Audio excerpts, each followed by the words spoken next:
Allez, bonjour à tous, j'espère que vous allez bien. Aujourd'hui, on va faire une analyse de certains meme coins, Doge, Shiba, Pep, WIF, Floki et Bonk. C'est des cryptos qui performent bien en ce moment. Il y a une bonne hype sur les meme coins.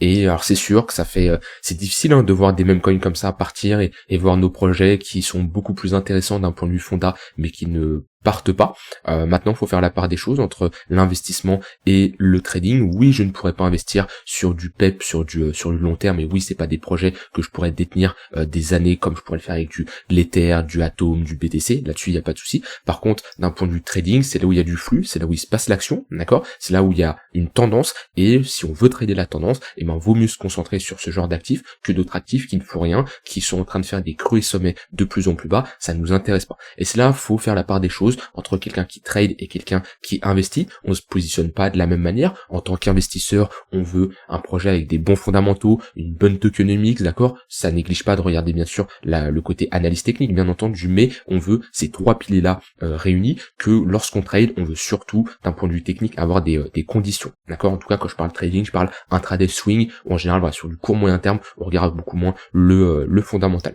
Donc on va faire une analyse technique sur ces trois projets.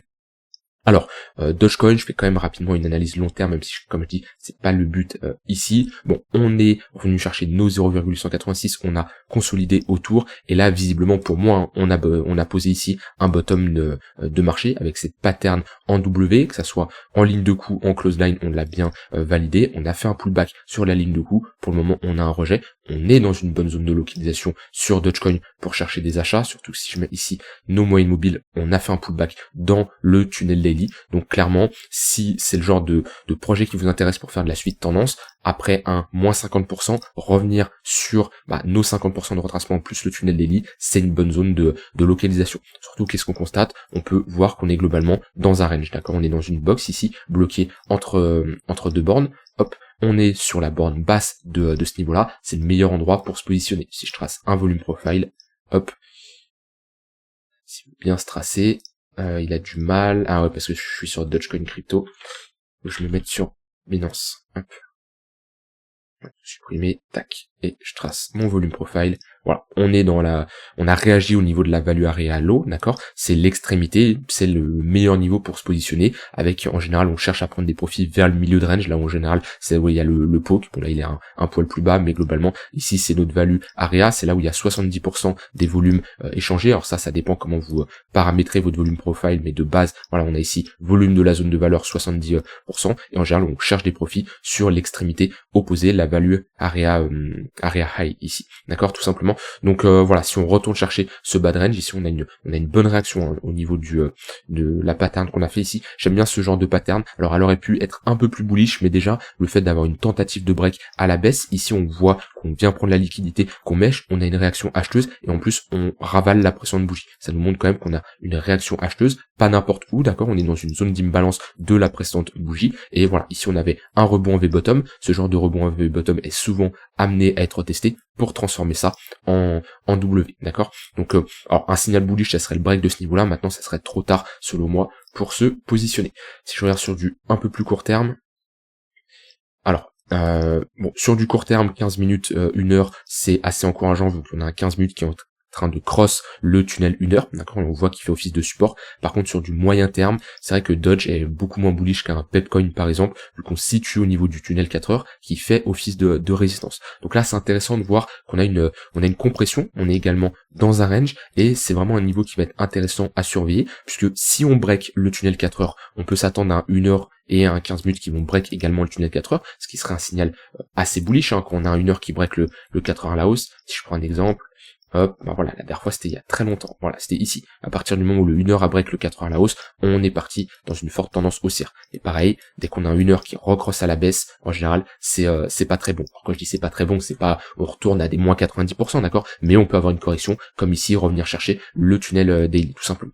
Donc là, on est dans une compression entre tunnel 4 heures qui fait office de résistance et tunnel 15 minutes, tunnel 1 heure qui fait office de support. Si on perd les moyennes mobiles court terme, on pourrait s'attendre à revenir chercher ce précédent creux. Donc le plan à surveiller, moi, que je reviendrai sur Dogecoin, c'est vraiment le break de ce tunnel 4 heures. Si on arrive à retrouver un flux assez haussier, comme on a eu ici, bon là on n'a pas le break, le tunnel 4 heures, mais un flux haussier, c'est des moyennes mobiles sur du court terme qui sont bien orientés à la hausse. On voit ici le tunnel 15 minutes, il est bien vertical, ok, bah ça c'est encourageant, et c'est exactement ce qu'il nous faut. Voilà.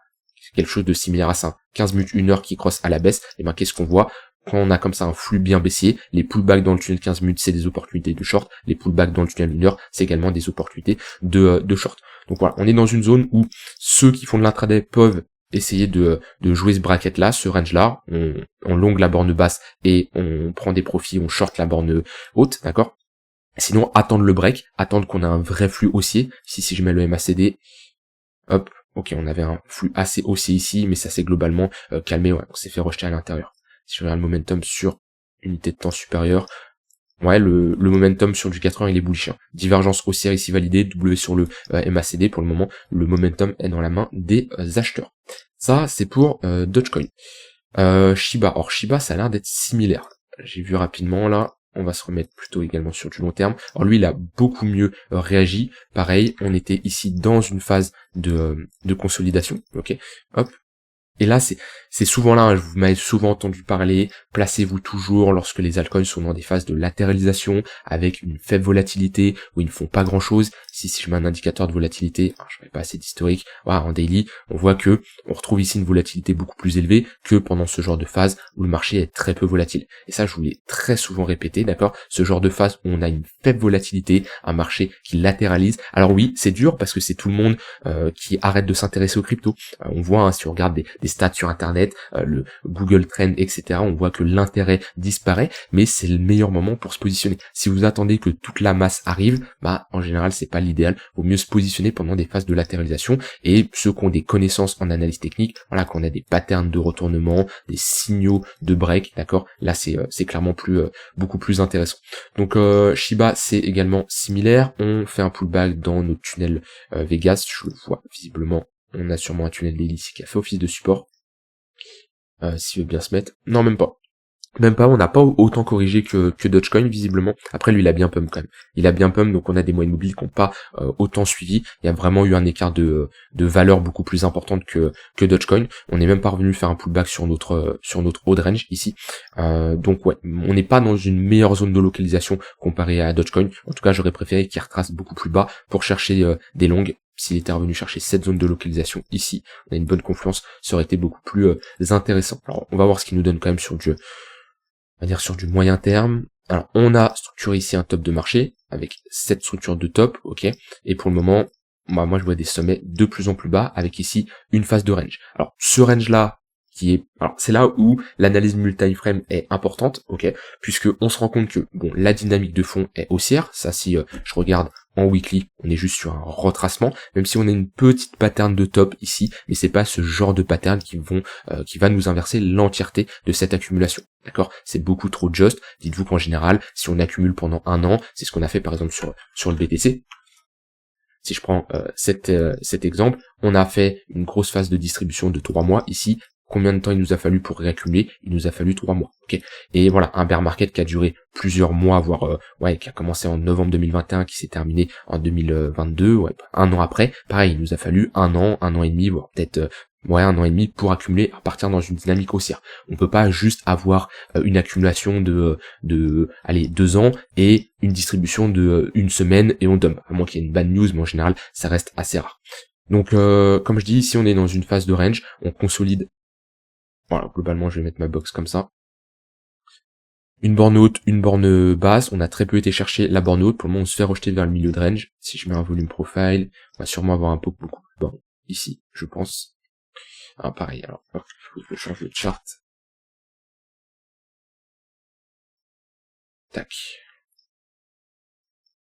Ouais, on a un pop ouais, c'est bas, c'est un range qui n'est pas compliqué, enfin qui est compliqué plutôt à trader.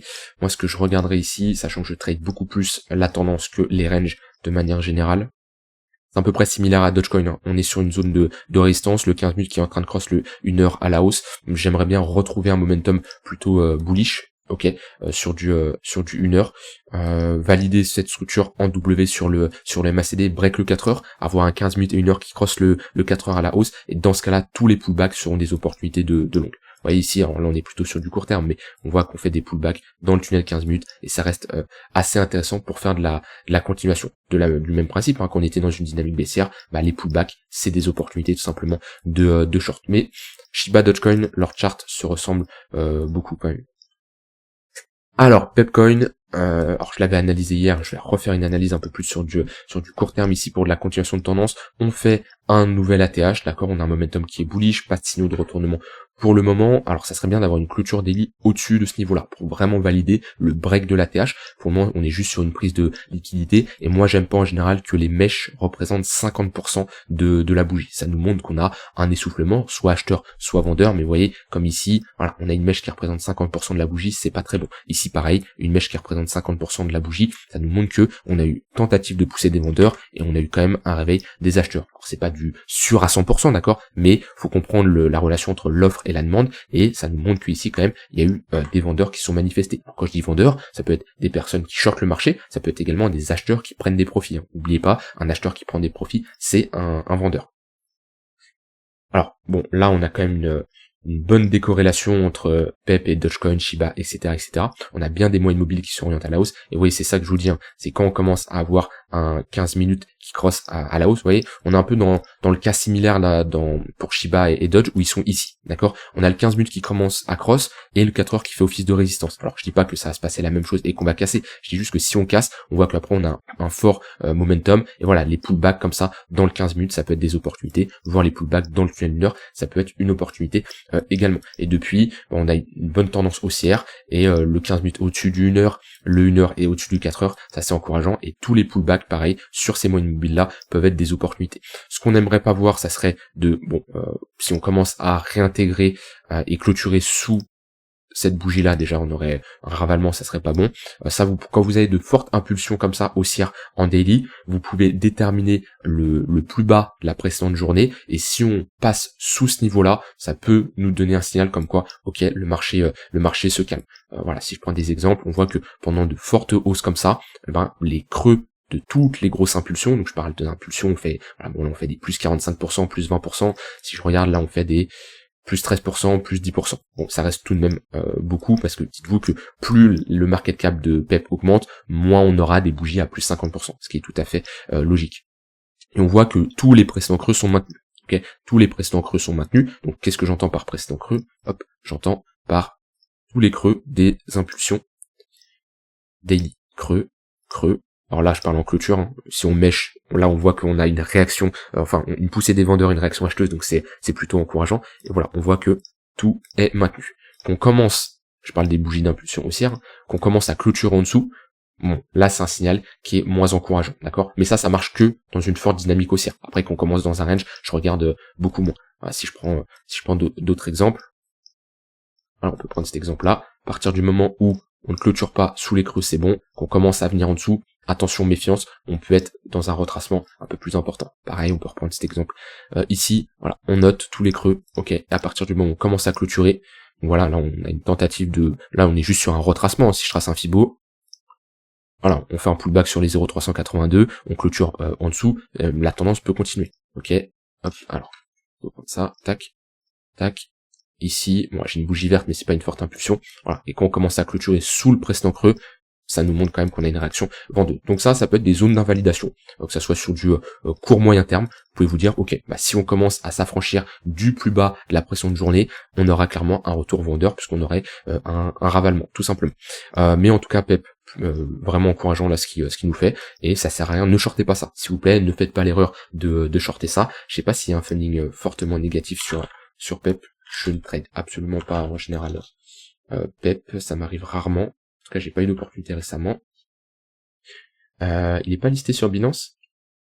Bon, c'est pareil, on va regarder sur... c'est étonnant qu'il est pas listé sur Binance en contrat perpétuel. Non, il est pas sur Binance. Ok. Est-ce que là j'ai PEP ici? Je l'ai ici. J'ai un funding qui est positif, mais c'est pas non plus énorme. Hop, on va regarder, on va prendre OKEX. J'ai un funding positif, mais ça m'a pas l'air d'être...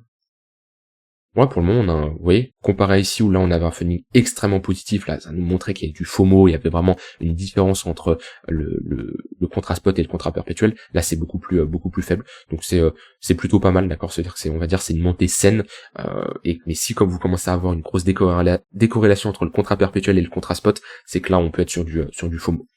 Ça, c'est pour PEP. Alors, on va voir WIF. WIF que je ne connais pas, je sais juste que c'est un meme coin qui également a très bien performé. On est sur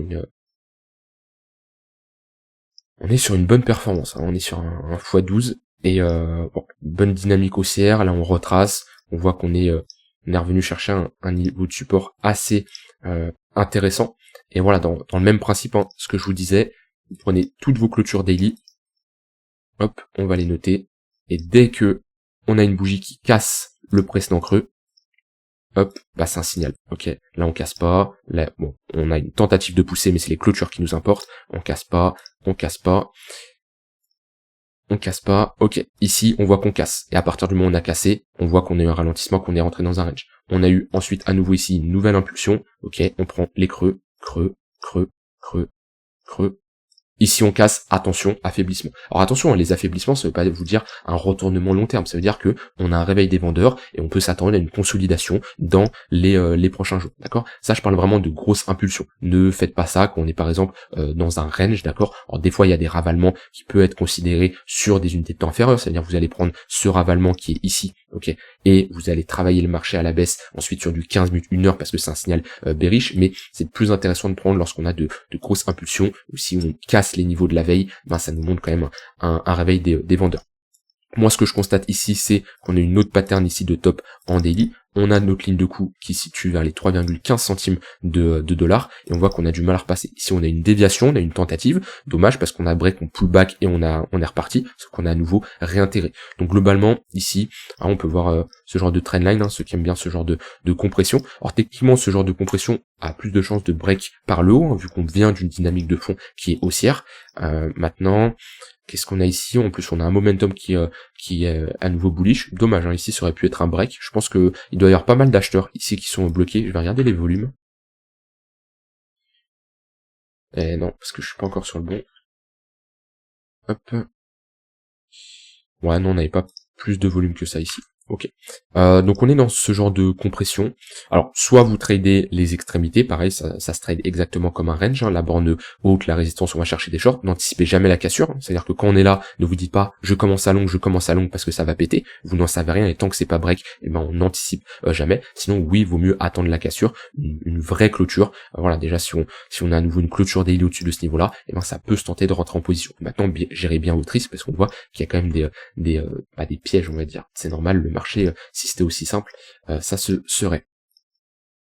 Bon, on est bien ici dans un range, on le voit bien, vu qu'on a un 4 heures qui est plat, un 15 minutes qui est plat, un 1 heure qui est plat. Donc là, les traders de tendance, là vous pouvez fermer les écrans, il n'y a rien à faire. Là, c'est quand on a 3 moyennes mobiles sur 3 unités de temps différentes, 15 minutes, 1 heure, 4 heures, tout est plat. Bon là, faites rien. Je vous le dis, ceux qui tradent les tendances, ne faites rien, parce que là, il y a clairement rien à faire. Soit vous tradez le range, vous jouez sur les extrémités, soit vous attendez un vrai break avec un fort momentum. Hop, je vais retourner ici. Pour ceux qui veulent jouer le range. Hop. Voilà, le range est clairement bien identifié. On a notre value area low, notre value area high. Si on vient ici prendre la liquidité, qu'on a quelque chose comme ça, avec une mèche et qu'on réintègre, ça nous montre qu'on a des acheteurs qui se manifestent. C'est une bonne zone de localisation. Floki qui performe bien aujourd'hui. On a fait un pullback parfaitement dans le tunnel daily. Après, pareil, une forte hausse. On a ici une petite pattern de retournement qui ressemble à, je sais plus quelle est la coin, mais il y en avait une qui avait fait ça. Comme je dis, ça remet pas en cause toute notre phase de latéralisation qu'on a eu ici, avec une faible volatilité. Hop. Alors, qu'est-ce qu'on a? On a ici une structure de top. On a une résistance assez claire sur ce niveau de prix là. Ouais, niveau de prix, je vais pas prononcer, il y a trop de zéros, c'est le problème des mêmes coins. Et pareil, hein, on est dans cette phase de compression similaire.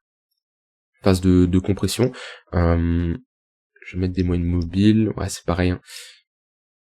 On a les mêmes coins qui se réveillent, qui ont bien réagi sur support sur les dernières heures, dernières journées. Si on fait un plus 30% en deux jours, maintenant ce niveau-là doit break. Le mieux c'est d'attendre le break et le pullback. Ici, hop, quelque chose comme ça. Donc un vrai break, on veut pas un petit break avec une petite mèche ou une petite clôture, non. On veut vraiment un break avec une clôture 4 heures, voire même daily, qui nous montre que on a des acheteurs qui sont présents, et on veut pas une mèche qui représente 50% de la bougie, parce que ça serait pas intéressant, ça nous montrerait que on a des vendeurs qui se réveillent tout simplement. Donc ça c'est vraiment le gros niveau à break, c'est ce niveau break, on peut tracer un Fibo, voir aller où notre zone de rechargement de short, ouais, et on pourrait revenir chercher cette zone-là, entre les 0,118 et 0,786. Zone techniquement de prise de profit, puisque si les vendeurs qui ont instauré un top ici veulent se manifester, en général c'est dans cette zone-là qu'ils le feront pour marquer un top plus bas que le précédent. Donc pareil, trader de tendance là, vaut mieux attendre un break avec un vrai flux aussi. Et au final, je me rends compte que c'est surtout Pep ici qui lead les altcoins, enfin qui lead les mêmes coins.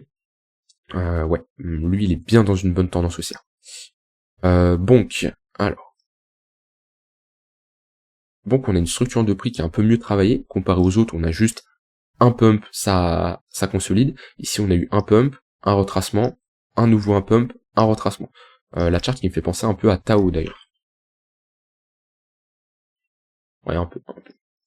On est revenu chercher une bonne zone de localisation, une autre ligne de coup ici, de cette pattern de continuation de tendance. Voilà, donc là on a posé un bottom, on a eu un pump, on a retracé, on n'est même pas revenu chercher le tunnel daily, on est revenu chercher quoi ici, si je mets un Fibo, en général 0,118, ouais, notre zone de rechargement longue c'est une bonne zone, d'accord. Alors moi en général je conseille plutôt les 0,186, après c'est plutôt des phases où on va aller les chercher pendant une phase de bear market, on va pas aller chercher cette zone là, logiquement si on est dans un bull market, ça fait un retracement assez important. Par contre pullback, zone de rechargement longue, c'est une très bonne zone de localisation, et en plus surtout, là si je me mets en daily, enfin, on le voit surtout en weekly, mais bon, on a notre divergence haussière qui est validée, ici en weekly, on a notre pattern de retournement, hop, voilà, notre structure en W, pullback sur la ligne de coup, qui était une bonne zone de localisation, confluence avec le tunnel daily, ici très très bonne zone de localisation, on a un marché qui a bien réagi, et là si je regarde, on consolide pareil, sur un niveau assez important, sur du court terme on était baissier,